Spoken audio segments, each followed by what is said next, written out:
Jehovah's Witnesses and the United Nations: How the Watchtower Society Fooled Millions. The author of this book is Tammy Dickerson. She is also the author of two other books, which I have read and enjoyed myself. One of those books is entitled Jehovah's Witnesses, a religion based on the occult and spiritism.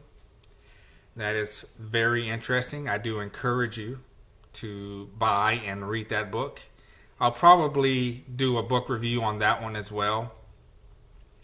And her third book is entitled The Truth About the Truth. But we'll start this book series with this one about the United Nations.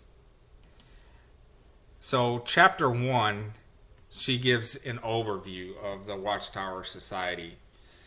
And the Watchtower Bible and Tract Society is the organization that's directing the printing and publishing of all Jehovah's Witness literature and doctrine.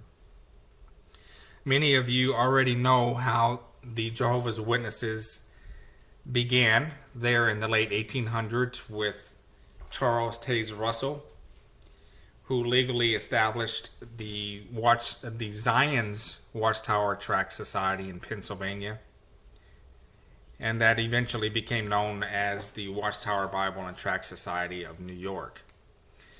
They began under the name Bible Students or International Bible Students Association, and they took on the name Jehovah's Witnesses in 1931.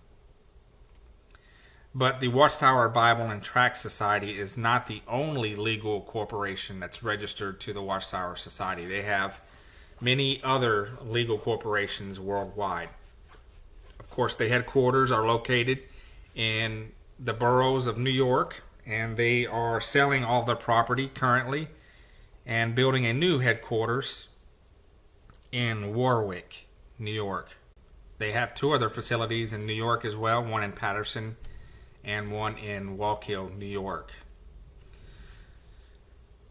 Now, at the world headquarters is a large complex of buildings which hosts thousands of volunteers.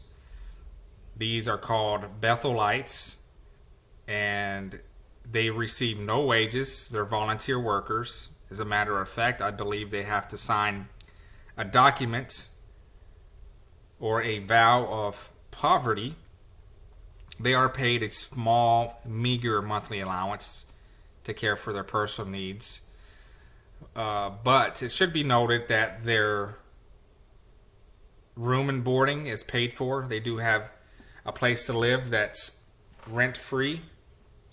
Their laundry is taken care of, dried and pressed as well.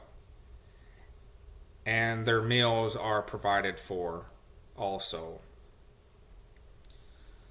At the world headquarters there in New York, you can find what's called known to the Jehovah's Witnesses as the faithful and discreet slave, or the governing body, which this was recently changed again of their understanding what the faithful and discreet slave is. Now it only includes the governing body, and they are responsible for everything in the Jehovah's Witness world. And all Jehovah's Witnesses must agree and obey with what the governing body says and does. So with that being said, the author gives her views on the religion that she grew up in as a second generation Jehovah's Witness. She says that they're a very conservative group that strives to remain separate from all other Christian denominations. They're heavily discouraged from associating or having friendships with people who are not Jehovah's Witnesses. And everyone that's not considered a baptized and active Jehovah's Witness is considered a worldly person, which is a negative term. And it doesn't matter what type of person you are. If you're not a Jehovah's Witness, you are considered worldly and bad association. The Jehovah's Witnesses have their own unique Bible, which is called the New World Translation of the Holy Scriptures. It's used exclusively by the witnesses, and they claim that it's the most accurate Bible version out there. And it's unique because it includes the name Jehovah throughout its New Testament, from Matthew all the way to Revelation, where, upon further investigation, there are 0 manuscripts of the New Testament that have that name, Jehovah.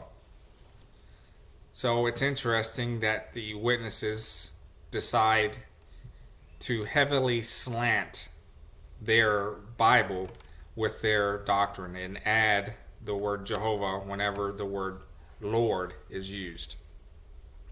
They also claim that they're the only ones who teach real biblical truth, and that all other denominations teach satanic inspired lies. The trustworthy reputation that's widely known among Jehovah's Witnesses is motivated primarily by bringing reproach on Jehovah's name and the Watchtower Society if they do anything wrong or bad. So that fear makes them to be very loyal and obey the commands of the Watchtower. But also their strict obedience to the Watchtower Society and its laws can be very suffocating. For example, the Watchtower Society heavily discourages the use of the internet. And the author mentions that never mind that there are good gardening advice or pet care tips that you can find on the internet. I believe the heavily discouraged use of the internet is mainly about looking up the Jehovah's Witnesses. It's okay for them to go online and look on things about gardening or pet care or do your banking, book a hotel or flight over the internet. That stuff is fine. But whenever it comes to looking up anything about the Jehovah's Witnesses, that is heavily discouraged. Witnesses are to reject all information that's negative about themselves, and they're told to wait on Jehovah if they do not understand something published by the Watchtower Society. So, due to this unquestioning obedience toward the Watchtower Society, the witnesses have become an international denomination which is very restricted as to what members know and what members are willing to know. I thought that was very interesting. She mentioned that, what members are willing to know. Again, that plays into brainwashing, because remember, the Watchtower Society heavily discouraged the use of internet, especially when it's used to look up things about the witnesses. They're only to use their publications and their website to look at anything about Jehovah's Witnesses. So she wraps up this chapter 1, with these words. As you can imagine, this can make it too easy to take advantage of the members' naivety. And it's this kind of exploitation that is the center of this book's topic. So this is going to wrap up chapter 1. Please stay tuned for chapter 2. Thank you for taking time to listen to my summary of Jehovah's Witnesses and the United Nations, how the Watchtower Society fooled millions.